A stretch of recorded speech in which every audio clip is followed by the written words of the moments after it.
सूत्र 6 गुरुपायः। अर्थ उपाय गुरु है।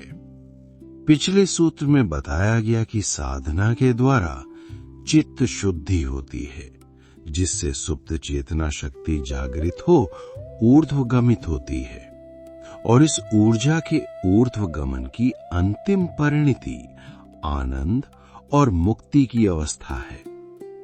अब प्रश्न उठता है कि ये साधना किस विधि से की जाए, ये साधक को कैसे पता चले, अर्थात इस साधना की विद्या को प्राप्त करने का उपाय क्या है। सूत्र कहता है कि उपाय गुरु है। ये साधना गुरु के बिना संभव नहीं है। गुरु के मार्गदर्शन और संकल्प शक्ति से ही साधक की प्रगति सुनिश्चित होती है। किसी ऐसे मार्ग पर चलना जिस पर पहले चले ही न हो, जो नया हो, तो उस मार्ग के विषय में वही बता सकता है जो उस मार्ग पर पहले चल चुका हो। एक आध्यात्मिक साधक में प्यास जगी, तड़प उठी और वो सत्य की खोज में निकल पड़ा, लेकिन ना तो उसे मार्ग का पता है न गंतव्य का। ऐसे में उसे एक मार्गदर्शक की आवश्यकता होती है जो उसे सही रास्ता बताए और गंतव्य तक पहुंचने में उसकी सहायता करे, अन्यथा वो भटकता ही रहेगा। अध्यात्म में गुरु सबसे महत्वपूर्ण है। गुरु ही है जो शिष्य को अंधकार से प्रकाश की ओर ले जाता है, उसके अज्ञान के नाश में उसकी सहायता करता है। वो शिष्य के अंतर्मन में झांक लेता है और उसके गुणों अवगुणों को जान लेता है, और फिर वो शिष्य के अवगुणों को शिक्षा और साधना द्वारा धीरे धीरे उसी तरह दूर करता है जैसे एक कुम्हार घड़े को एक हाथ से सहारा देकर दूसरे हाथ से उसकी खोट दूर करता है। शक्ति के इस मार्ग में गुरु की भूमिका और भी महत्वपूर्ण हो जाती है, क्योंकि साधना की दिशा सही न होने पर साधक की मानसिक व शारीरिक क्षति भी हो सकती है। अब गुरु कैसे मिलता है और मेरा गुरु कौन है, ये कैसे जाना जाए? तो जब दुख या जिज्ञासावश व्यक्ति में स्वयं को जानने और संसार से मुक्ति की इच्छा तीव्र होती है, तो उसकी ये संकल्प शक्ति ही उसे गुरु के द्वार तक खींच लाती है। इसे ही कृपा कहते हैं। तो गुरु या मार्गदर्शक भी चित्त की अवस्था अनुसार ही मिलता है। स्वाभाविक रूप से व्यक्ति को उसी की बात जंचती है जो उसकी सोच के स्तर के अनुसार होता है। अधिकांश व्यक्तियों की रुचि स्वयं को जानने में नहीं, संसार को संवारने में होती है, और वो वैसा ही गुरु खोजते हैं जो उनके सांसारिक जीवन को व्यवस्थित करने में उनका मार्गदर्शन कर सके। मेरा गुरु कौन है, ये निम्न वर्गीकरण से जाना जा सकता है। इनमें पहले प्रकार के वे लोग हैं जो शारीरिक मानसिक व्याधि से मुक्ति, वंश कामना, विवाह संबंध व संबंध सुधार, ऐश्वर्य प्राप्ति, शिक्षा व रोजगार, पद प्रतिष्ठा व विवाद समाधान के लिए आध्यात्मिक मार्गदर्शन चाहते हैं। दूसरे प्रकार के लोगों में संसार से थके उबे लोग होते हैं जो मानसिक शांति हेतु गुरु की खोज करते हैं। तीसरे प्रकार के लोगों की जिज्ञासा कुछ और भी जान लेने की होती है। वे आध्यात्मिक ज्ञान को भी संसार के अन्य विषयों की सूचनाओं की भांति जान लेना चाहते हैं। अंत में कुछ विरले लोग ऐसे होते हैं जो सांसारिक मोह को छोड़ स्वयं को जानना चाहते हैं। ऐसे लोग कुछ पाने के लिए गुरु की खोज नहीं करते। वास्तव में आध्यात्म व गुरु से कुछ पाना नहीं होता, खोना होता है। गुरु वो सब छीन लेता है जिससे आप बंधे होते हैं। ऐसा गुरु सद्गुरु कहलाता है, जो मुक्ति बांटता है, बंधन नहीं।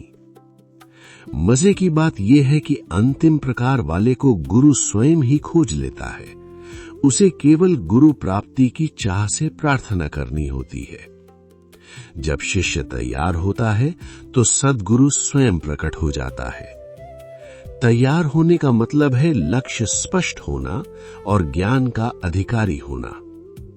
ज्ञान का अधिकारी वो होता है जिसमें जिज्ञासा, मुमुक्षुत्व, विरक्ति, श्रद्धा, समर्पण आदि गुण होते हैं।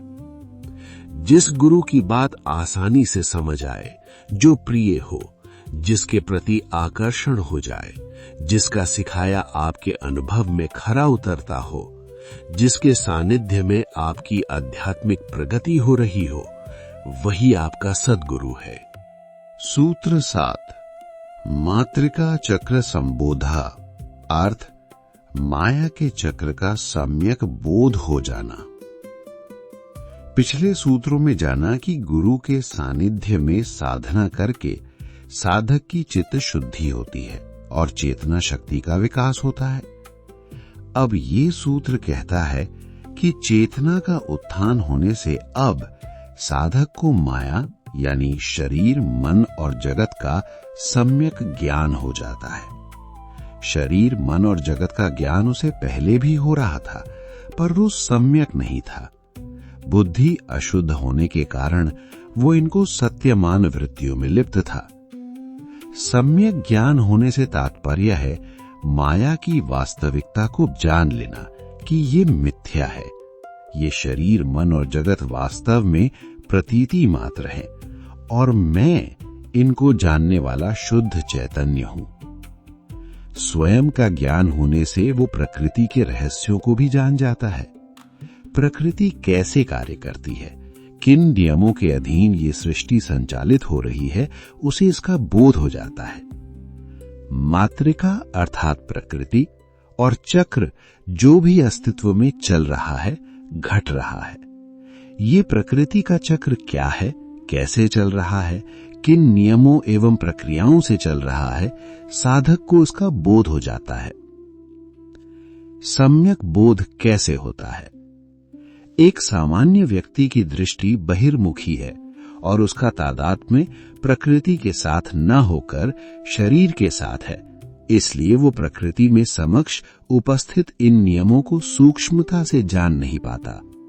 परंतु साधक एकाग्रचित और शांत चित हो जाता है। अज्ञान हटने से उसकी दृष्टि बहुत सूक्ष्म हो जाती है।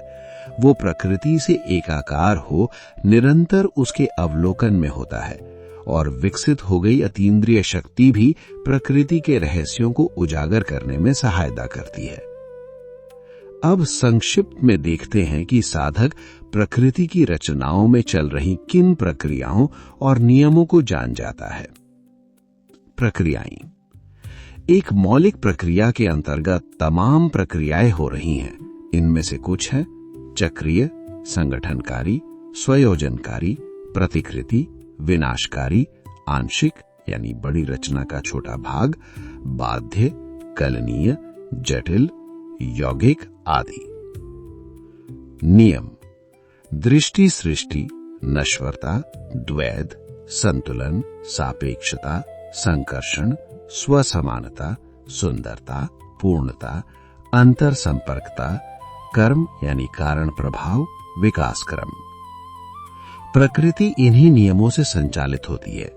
ये सारे नियम एक साथ लागू होते हैं, किसी एक का प्रभाव ज्यादा भी हो सकता है। साधक प्रकृति के इन नियमों को जान इनसे ऊपर उठ जाता है, क्योंकि प्राकृतिक नियम अटल हैं, इन्हें तोड़ा नहीं जा सकता। प्रक्रियाओं के प्रकार: पहला चक्रीय, जैसे ग्रहों की गति, दिन रात, जन्म मृत्यु आदि। दूसरा प्रतिकृति, जैसे प्रजनन, जैसे पेड़ से फल, फल से बीज व बीज से वापस पेड़ बनना। तीसरा स्वयोजनकारी, अपना संयोजन स्वयं करना, जैसे शारीरिक कोशिकाएं भी अपनी प्रतिकृति बनाकर स्वयं संगठित होकर ऊतक बनाती हैं। चौथा संगठनकारी, किसी दूसरी वस्तु का संगठन करना, जैसे बारिश की बूंदें संग्रहित हो जलाशय का निर्माण करती हैं। पांचवा बाध्य, एक प्रक्रिया का दूसरी को नियंत्रित या बाध्य करना, जैसे घड़ी का सेकंड का कांटा मिनट के कांटे को घूमने को नियंत्रित करता है। छठा कलनीय, छोटे छोटे नियमों की श्रृंखला परिवर्तन करती है, जैसे कंप्यूटर में चलने वाली प्रक्रियाएं। 7वां परिवर्तनकारी, किसी वस्तु का पूरी तरह दूसरी वस्तु में बदल जाना, जैसे कैटरपिलर से तितली बनना। 8वां सूचक, केवल सूचना भेजना। शरीर में दर्द होना एक सूचक प्रक्रिया है जो सूचना देती है कि कुछ चोट लग गई है। 9 प्रेरक, एक प्रक्रिया का दूसरी को शुरू करना, जैसे कोई अपमान करे तो क्रोध आना। 10 अनुकरणीय, वास्तविक प्रक्रिया की अनुकरण मात्र। विज्ञान में वास्तविक प्रक्रिया का पहले अनुकरण या मॉडल बना लिया जाता है कि ये इस तरह कार्य करेगी। 11 जटिल, एक साथ बहुत सारी प्रक्रियाएं चलना, जैसे घर का निर्माण। 12 यौगिक, स्वतंत्र रूप से कई प्रक्रियाएं चलना, जैसे पेड़ पर सभी पत्तियां स्वतंत्र रूप से उगती हैं, पर संपूर्ण प्रक्रिया यानी वृद्धि सभी स्वतंत्र प्रक्रियाओं का योग है। 13 विनाशकारी, जो जटिल नाद रचनाओं को सरल नाद रचनाओं में बदल देती है, जैसे मानव शरीर की मृत्यु। चित्त के नियम। पहला दृष्टि सृष्टि, जो देखा जा रहा है वही रचा जा रहा है। जो इंद्रियां संकेत भेजती हैं, चित्त उन संकेतों से वस्तुओं का निर्माण करता है। वस्तुएं चित्त में संग्रहित ज्ञान है। 2 नश्वरता या गति, हर अनुभव नश्वर है। कुछ चीजें थोड़ी देर स्थायी लगती हैं, पर उनमें भी चित्त के नियमों के अनुसार बदलाव होता रहता है। 3 द्वैत ध्रुवीय, हर अनुभव के 2 परस्पर विरोधी ध्रुव हैं, एक सकारात्मक दूसरा नकारात्मक, जैसे ठंडा गर्म, प्रेम घृणा आदि। 4 संतुलन, प्रकृति स्वयं संतुलन करती है, क्योंकि दोनों नियम यानी नश्वरता और गति साथ साथ चलते हैं, जैसे रात दिन, सर्दी गर्मी आदि। प्रकृति संतुलन बनाए रखती है। 5 सापेक्षता, हम किसी भी अनुभव को ये नहीं कह सकते कि वो परम है, जैसे कोई भी वस्तु छोटी तब होती है जब उससे बड़ी वस्तु उसके सामने आती है। 6 संकर्षण, संकर्षण का अर्थ है आदत, बार बार होना और पुनरावृत्ति आदि। चित्त की गति किसी निश्चित दिशा में बार बार होना, इसे संकर्षण कहते हैं। आकर्षण और विकर्षण संकर्षण के ही उपनियम है। आकर्षण मतलब जो अच्छा लगे उसी को बार बार करना, जैसे नदी समुद्र की तरफ जाती है। विकर्षण मतलब जो अच्छा ना लगे उसको ना करना। दोनों की ही आदत हो सकती है, अच्छे की भी बुरे की भी। 7 स्वसमानता, जब छोटा भाग बड़े भाग की तरह दिखाई देता है तो उसे स्वसमानता कहते हैं, जैसे किसी पेड़ की टहनी पेड़ की तरह दिखती है। 8 सुंदरता या पूर्णता, हर अनुभव सुंदर और पूर्ण है, जिसमें से ना कुछ निकाल सकते हैं और ना जोड़ सकते हैं। चित्त के कारण सुंदर या कुरूप का भेद होता है। 9 अंतर संपर्कता, सब एक दूसरे से जुड़े हैं, एक का प्रभाव दूसरे पर पड़ता है, क्योंकि सबकी पृष्ठभूमि एक ही है। 10 कर्म यानी कारण प्रभाव, हर घटना का कारण और प्रभाव होता है, क्योंकि सब कुछ एक दूसरे से जुड़े हैं। सारी सृष्टि एक ही सूत्र में पिरोई गई है। हर कर्म का, अच्छा या बुरा कोई भी हो, उसका प्रभाव होता है। किसी भी जीव का इस पर नियंत्रण नहीं हो सकता, क्योंकि मैं नहीं हूं, केवल नियम मात्र है। 11 विकास क्रम, ये एक प्रक्रिया है जो चलती रहती है। ऐसी रचनाएं ही बचती हैं जो निरंतर विकास कर रही हों।